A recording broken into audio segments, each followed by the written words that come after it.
Hello everyone, welcome back to ജെയിം academy. ഇന്നത്തെ എൻഗ്ലെക് സാറിൻ്റെ വീഡിയോയിൽ ഞാൻ ഇവിടെ ഒരു ക്വസ്റ്റ്യൻ എടുത്തിട്ടുണ്ട്.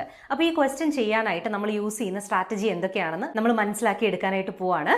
സോ നമുക്ക് സമയം കളയാതെ തന്നെ വീഡിയോയിലേക്ക് കിടക്കാം. സോ നമുക്ക് ഈ ക്വസ്റ്റ്യൻ ഒന്ന് വായിച്ചു നോക്കാം. The emergency department charge nurse must transfer a client from the emergency department to the telemetry unit to make a bed available in the emergency department.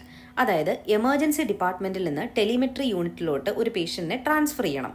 എന്തിനാണ്? ബെഡ് അവൈലബിൾ ആക്കാൻ വേണ്ടിയാണ്. എമർജൻസി ഡിപ്പാർട്ട്മെന്റിൽ നമുക്കൊരു ബെഡ് അവൈലബിൾ ആയിട്ട് വേണം. അതായത് വേറൊരു patient emergency care വേണം. അപ്പോൾ ഈ എമർജൻസി ഡിപ്പാർട്ട്മെൻറ്റിലുള്ളൊരു പേഷ്യൻറ്റിനെ നമ്മൾ എന്ത് ചെയ്യണം? ട്രാൻസ്ഫർ ഔട്ട് ചെയ്യണം. ഓക്കെ, അപ്പോൾ അങ്ങനെ ചെയ്യുമ്പോൾ ഇതിലേത് പേഷ്യൻ്റെയാണ് നമുക്ക് മോസ്റ്റ് അപ്രോപ്രിയേറ്റ്ലി ട്രാൻസ്ഫർ ഔട്ട് ചെയ്യാൻ പറ്റുന്നത് എന്നാണ് ചൂസ് ചെയ്യേണ്ടത്. ഓക്കെ, ഇവിടെ പല കാര്യങ്ങളും നമ്മൾ ശ്രദ്ധിക്കേണ്ടതായിട്ടുണ്ട്. ജസ്റ്റ് തിയറി മാത്രം അറിഞ്ഞിരുന്നാൽ ചെയ്യാൻ പറ്റുന്ന ഒരു ക്വസ്റ്റ്യൻ അല്ല ഇത്. ഓക്കെ, ലൈക്ക് അഡ്മിഷൻ റിലേറ്റഡ് ആയിട്ട് എൻക്ലെക്സിൽ ക്വസ്റ്റ്യൻ വരും, ഡിസ്ചാർജ് റിലേറ്റഡ് ആയിട്ട് വരും, ട്രാൻസ്ഫർ റിലേറ്റഡ് ആയിട്ട് ക്വസ്റ്റ്യൻ വരും. ഇവിടെ ട്രാൻസ്ഫർ ആണ് ചോദിച്ചിരിക്കുന്നത്. ട്രാൻസ്ഫർ രണ്ട് രീതിയിലാണ് എൻക്ലെക്സിന് ചോദിക്കുന്നത്. ഒന്ന്, ബെഡ് അവൈലബിൾ ആക്കാൻ വേണ്ടി ആരെ ട്രാൻസ്ഫർ ചെയ്യണം. രണ്ട്, ഇതിൽ ആർക്കാണ് കൂടുതൽ അഡ്വാൻസ്ഡ് കെയർ ആവശ്യമായിട്ട് വരുന്നത്. ഇവിടെ രണ്ടും നമ്മൾ യൂസ് ചെയ്യുന്ന സ്ട്രാറ്റജീസ് ഡിഫറെൻ്റ് ആണ്. കാരണം ഒന്ന് ഓർത്ത് നോക്കിയേ, ബെഡ് അവൈലബിൾ ആക്കണം, അതായത് എമർജൻസി ഡിപ്പാർട്ട്മെൻറ്റിലെ ബെഡ് അവൈലബിൾ ആക്കണം. വിച്ച് മീൻസ് ആ എമർജൻസി ഡിപ്പാർട്ട്മെൻറ്റിൽ കെയർ വേണ്ടാത്ത പേഷ്യൻ്റെയാണ് നമുക്ക് ട്രാൻസ്ഫർ ഔട്ട് ചെയ്യാൻ പറ്റുന്നത്. എമർജൻസി ഡിപ്പാർട്ട്മെൻറ്റിൽ കെയർ വേണ്ടെങ്കിലോ അല്ലെങ്കിൽ പേഷ്യൻ്റ് സ്റ്റേബിൾ ആണെങ്കിലോ നമുക്ക് എന്ത് ചെയ്യാം? ട്രാൻസ്ഫർ ഔട്ട് ചെയ്യാം. ഓക്കെ, സോ നമുക്ക് ഒരു പേഷ്യൻ്റ് സ്റ്റേബിൾ ആണോ അല്ലയോ എന്നുള്ളത് ഡിസൈഡ് ചെയ്യാനുള്ളൊരു സ്കിൽ ആവശ്യമാണ്, അല്ലെങ്കിൽ കപ്പാസിറ്റി, അങ്ങനെ തിങ്ക് ചെയ്യാനുള്ളൊരു കപ്പാസിറ്റി ആവശ്യമാണ്. അതുപോലെ തന്നെ ഇതിലേത് പേഷ്യൻറ്റിനാണ് എമർജൻസി കെയർ വേണ്ടാത്തത് എന്ന് ഡിസൈഡ് ചെയ്യാനുള്ള ഒരു സ്കില്ല് നമുക്ക്, അല്ലെങ്കിൽ ആ ഒരു തിങ്കിങ് നമുക്കിവിടെ ആവശ്യമാണ്.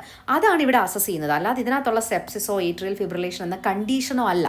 ഇത് നിങ്ങൾ മനസ്സിലാക്കേണ്ട കാര്യമാണ്. കാരണം എൻക്ലെക് സാറിൻ്റെ തിയറി പലതവണ റിപ്പീറ്റഡ് ആയിട്ട് നിങ്ങൾ ഒത്തിരിയും പഠിച്ചു കഴിഞ്ഞിട്ടും എൻക്ലെക് സാറിന് എത്ര തിയറി അറിയാമെങ്കിൽ നിങ്ങൾക്ക് എൻക്ലെക് സാറിന് ഫെയിൽ ആകുന്നുണ്ടെങ്കിൽ നിങ്ങൾക്ക് എന്താ ഒരു ക്വസ്റ്റ്യനിൽ തിങ്ക് ചെയ്യേണ്ടത് എന്നറിയാത്തത് കൊണ്ടാണെന്ന് മനസ്സിലാക്കുക എപ്പോഴും. ഓക്കെ, ഇവിടെ ട്രാൻസ്ഫർ ആയതുകൊണ്ട് രണ്ട് രീതിയിലാണ് ചോദിക്കുന്നത്. ബെഡ് അവൈലബിൾ ആക്കുക അല്ലെങ്കിൽ അഡ്വാൻസ്ഡ് കെയർ കൊടുക്കുക.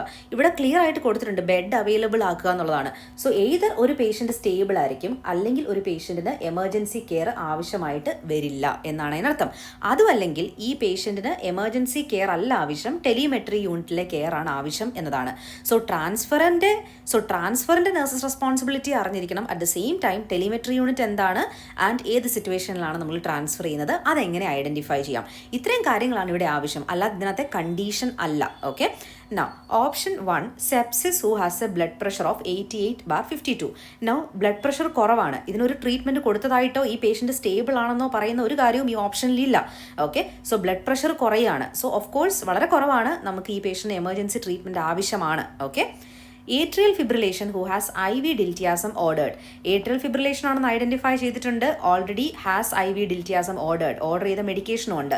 സോ IV ഡിൽറ്റിയാസം ഓർഡർ ചെയ്ത പേഷ്യൻ്റ് ഇനി എന്താ വേണ്ടത്?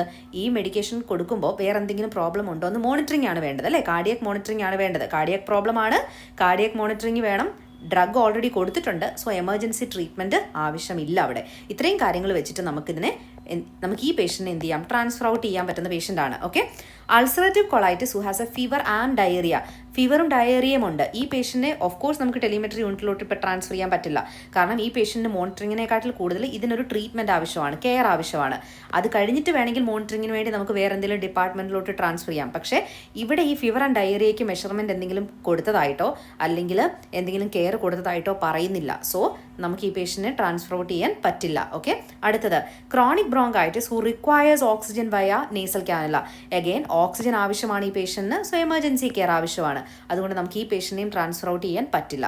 നൗ ടെലിമെട്രി യൂണിറ്റിൽ കാർഡിയാക് മോണിറ്ററിംഗ് ആണ് മെയിനായിട്ട് ചെയ്യുന്നത്. ആൻഡ് ഓൾസോ ഈ പേഷ്യൻറ്റിന് കാർഡിയാക് മോണിറ്ററിംഗ് ആണ് ഇനി വേണ്ടത്. അത് മാത്രമല്ല ബെഡ് അവൈലബിൾ ആക്കുകയാണ് ചെയ്യേണ്ടത്. ഈ പേഷ്യൻറ്റിന് എമർജൻസി കെയർ ആവശ്യമായിട്ട് വരുന്നില്ല. അതുകൊണ്ട് സെക്കൻഡ് ഓപ്ഷനാണ് ഇവിടെ കറക്റ്റായിട്ട് വരുന്നത്. ഇത്രയും കാര്യങ്ങൾ തിങ്ക് ചെയ്തിട്ടാണ് നമ്മളിവിടെ ആൻസർ ചെയ്തിരിക്കുന്നത്. ഓക്കെ, ഇനി ഇങ്ങനെ സ്ട്രാറ്റജി ഉപയോഗിച്ചില്ലെങ്കിൽ നമുക്ക് വേറെ രീതിയിൽ പറയുകയാണെങ്കിൽ ടെലിമെട്രി യൂണിറ്റിലെ സ്റ്റാഫ് എന്താ ചെയ്യുന്നത്, ഇവിടെ ഹാർട്ട് റിലേറ്റഡ് ആയിട്ടുള്ള കണ്ടീഷൻ ഏതാണ് എന്നതിനെ ബേസ് ചെയ്തിട്ട് നമുക്ക് ആൻസർ ചെയ്യാം. പക്ഷെ അവിടെ വരുന്നൊരു പ്രശ്നം എന്ന് പറയുന്നത് ബ്ലഡ് പ്രഷറും കാർഡിയാക് മോണിറ്ററിംഗിന് റിലേറ്റഡ് ആയിട്ടുള്ളൊരു കാര്യമാണ്. ബ്ലഡ് പ്രഷർ കുറയുമ്പോഴും നമുക്ക് വൈറ്റൽ സയൻസിൻ്റെ മോണിറ്ററിംഗ് ആവശ്യമാണ്. ടെലിമെട്രി യൂണിറ്റിലോട്ട് നമ്മൾ പേഷ്യൻറ്റിനെ വൈറ്റൽ സയൻസ് കണ്ടിന്യൂസ് ആയിട്ട് മോണിറ്ററിംഗ് വേണ്ട പേഷ്യൻറ്റിനെ ഷിഫ്റ്റ് ചെയ്യാറുണ്ട്. അങ്ങനെയാണെങ്കിൽ നമുക്ക് ഒന്നാമത്തെ ഓപ്ഷനും രണ്ടാമത്തെ ഓപ്ഷനും ഡൗട്ട് വരാം. ഓക്കെ, അതുകൊണ്ട് ഇവിടെ ഈ ടെലിമെട്രി യൂണിറ്റിൽ ഇന്ന കെയർ ആണ് കൊടുക്കുന്നത്, അതുകൊണ്ടാണ് നമുക്ക് ട്രാൻസ്ഫർ ഔട്ട് ചെയ്യുന്നത് മാത്രം പറയാനായിട്ട് സാധിക്കില്ല. അങ്ങനെയാണ് നമുക്ക് ഓപ്ഷനിൽ കൺഫ്യൂഷൻ വരുന്നത്. സോ ഇവിടെ നമുക്ക് ടെലിമെട്രി യൂണിറ്റും അല്ലെങ്കിൽ ഏട്രിയൽ ഫിബ്രിലേഷൻ എന്ന കണ്ടീഷൻ മാത്രം വെച്ചിട്ടല്ല നമ്മൾ ആൻസർ ചെയ്യേണ്ടത്. ബെഡ് അവൈലബിലിറ്റി എന്ന ആ ഒരു ക്വസ്റ്റ്യൻ ടൈപ്പിൽ എന്ത് സ്ട്രാറ്റജിയാണ് യൂസ് ചെയ്യേണ്ടത്, ബെഡ് അവൈലബിൾ ആക്കാനായിട്ട് നമ്മൾ എമർജൻസി കെയർ വേണ്ടാത്ത പേഷ്യൻറ്റിനെ ചൂസ് ചെയ്യുന്നു, അല്ലെങ്കിൽ ടെലിമെട്രി യൂണിറ്റിലോട്ട് കെയർ വേണ്ട പേഷ്യൻറ്റിനെ ചൂസ് ചെയ്യുന്നു. അങ്ങനെ ഡിഫറെൻറ്റ് സ്ട്രാറ്റജി ഡിപ്പെൻഡ്സ് ഓൺ എങ്ങനെയാണ് കൊടുത്തിരിക്കുന്നത് അതിനെ ബേസ് ചെയ്തിട്ടാണ് ചെയ്യുന്നത്. ഇത് കുറച്ചുകൂടെ മനസ്സിലാവാനായിട്ട് നമുക്ക് ഒരു ക്വസ്റ്റ്യൻ കൂടെ ചെയ്യാം. ഈ ക്വസ്റ്റ്യനിൽ charge nurse must transfer a female client from the medical surgical unit to the maternity unit. So medical surgical യൂണിറ്റിൽ നിന്ന് മെറ്റേണിറ്റി യൂണിറ്റിലോട്ട് ട്രാൻസ്ഫർ ചെയ്യണം. It would be most appropriate for the nurse to transfer the client who is. So ആരെയാണ് transfer ചെയ്യേണ്ടത് most appropriately? Okay, 28 years old, 49 years old, 56 years old, 70 years old. ഇവിടെ important അല്ല. Had a right mastectomy, diabetes mellitus, hepatitis C, fractured left tibia. So ഞാൻ already പറഞ്ഞു, നമ്മൾ നോക്കേണ്ടത് ഇതിലൊരു patient stable ആയിരിക്കും, ബെഡ് അവൈലബിൾ ആക്കുകയാണ് ചെയ്യുന്നത് അല്ലേ. ഒന്നുകിൽ സ്റ്റേബിൾ ആയിട്ടുള്ള പേഷ്യൻറ്റിനെ, അല്ലെങ്കിൽ മെഡിക്കൽ സർജിക്കൽ യൂണിറ്റിൽ കെയർ വേണ്ടാത്ത പേഷ്യൻറ്റിനെ. ഓക്കെ, ഇവിടെ റൈറ്റ് മാസ്റ്റക്ടമി കഴിഞ്ഞു, has closed wound drainage system എന്നാണ് പറയുന്നത്. ഈ പേഷ്യൻറ്റ് സ്റ്റേബിൾ ആണോ അല്ലയോ എന്ന് നമുക്കിവിടെ ഈ ഓപ്ഷനിൽ നിന്ന് മനസ്സിലാക്കാൻ പറ്റില്ല അല്ലേ. സ്റ്റേബിൾ ആണോ അല്ലയോ എന്ന് കൊടുത്തിട്ടില്ല. Okay, now has began receiving insulin.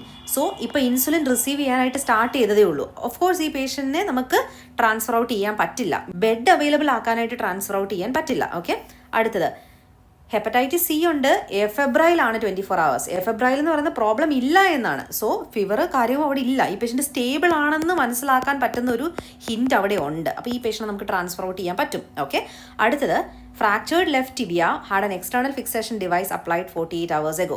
ഒരു device, external fixation device apply ചെയ്തിട്ടുണ്ട്. എഗെയിൻ സ്റ്റേബിൾ ആണോ അല്ലയോ എന്ന് കൊടുക്കുന്ന ഒരു കാര്യവും ഈ ഓപ്ഷനിലില്ല. സോ നമുക്ക് ഈ പേഷ്യൻറ്റിനെ ട്രാൻസ്ഫർ ചെയ്യാനായിട്ട് പറ്റില്ല, ട്രാൻസ്ഫർ ഔട്ട് ചെയ്യാൻ പറ്റില്ല.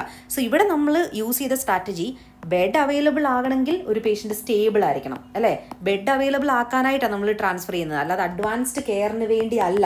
സോ അഡ്വാൻസ്ഡ് കെയറിന് വേണ്ടിയാണെങ്കിൽ നമ്മൾ തിങ്ക് ചെയ്യുന്ന രീതിയും സ്റ്റേബിൾ ആയ പേഷ്യൻറ്റിനെ ട്രാൻസ്ഫർ ഔട്ട് ചെയ്യുമ്പോൾ നമ്മൾ തിങ്ക് ചെയ്യുന്ന രീതിയും ഡിഫറെൻ്റ് ആണ്. ഓക്കെ, അത് നിങ്ങൾ മനസ്സിലാക്കുക. ഓക്കെ, നൗ ഈ ഒരു ക്വസ്റ്റ്യനിലൂടെ നിങ്ങൾക്ക് മനസ്സിലായി കാണും, നിങ്ങൾ ഇങ്ങനെയൊക്കെ ആണോ NCLEX RN ക്വസ്റ്റ്യൻസ് ചെയ്യുമ്പോൾ സ്ട്രാറ്റജീസ് അപ്ലൈ ചെയ്യുന്നത്, അതോ എന്തിലാണ് നിങ്ങൾ ഫോക്കസ് ചെയ്യുന്നത്? Right mastectomy, diabetes mellitus, hepatitis C എന്ന കണ്ടീഷനിലാണോ, അല്ലെങ്കിൽ ഡ്രെയിനേജ് സിസ്റ്റം, ഇൻസുലിൻ റിസീവ് ചെയ്യുന്നു, എഫെബ്രൈൽ ഫോർ 24 hours എന്ന് ചുമ്മാതെ നമ്മൾ വായിച്ചിട്ട് കാര്യമില്ല.